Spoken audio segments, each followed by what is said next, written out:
Alright guys, I'm going to show you how to work with some clay today, and I'm going to show you how to make a long coil of clay.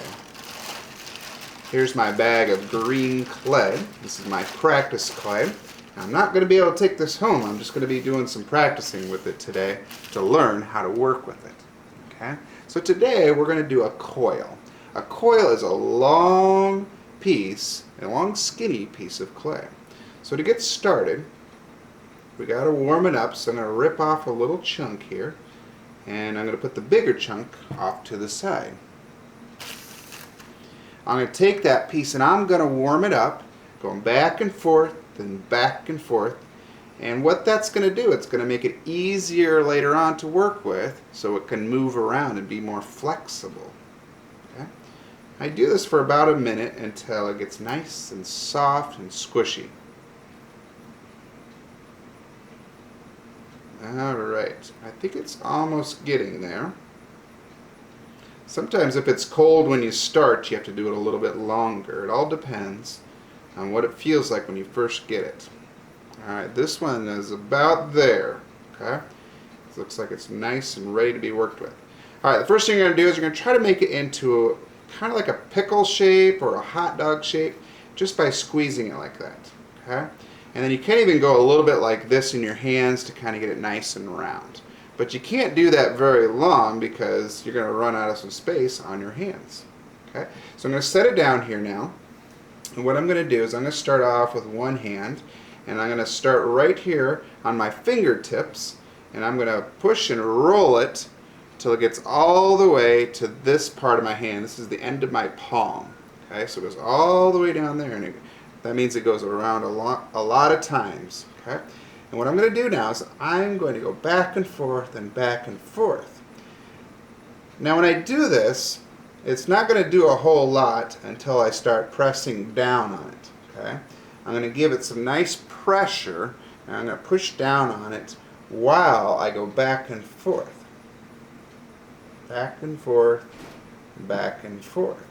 Now this thing is going to start to grow. This coil is going to grow, and it's going to be long and skinny.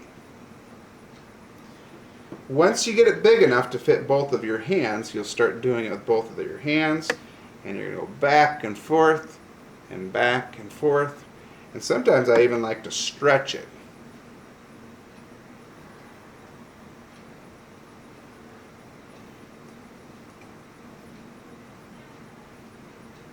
This one is growing and it's growing. Your goal is to try to make it nice and even though. This one's doing really nice. It's a little bit thicker right here, so I'm going to work a little bit more to try to thin that area out.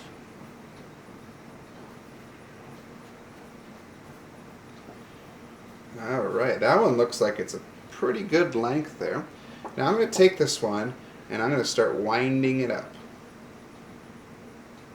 This is kind of fun. You can turn it into something else. Okay? I'm going to wind it. I'm going to wind it all the way until I get right about here. Okay? About right there. Okay? Then I could take this part and fold it over, and look at that. It almost looks like a little snail. I could call this one Turbo maybe. And then you could add, like, you could take a pencil and you could draw a little face on there and give it some antennae.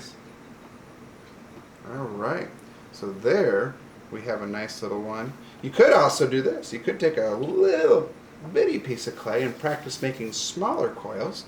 And you could just go like that. This one's really easy to make. It might be easier to practice a smaller one first too if you want to do. See if you can make a little one. And just go back and forth. And that one's already done. That was a quick one. And just take it and I wind him up. And look at that. I got a baby snail right there. Maybe he can live on the back of it. Okay. Alright guys. Remember to try to make them nice and even and do your best. I'm going to come around and see how you guys are doing today.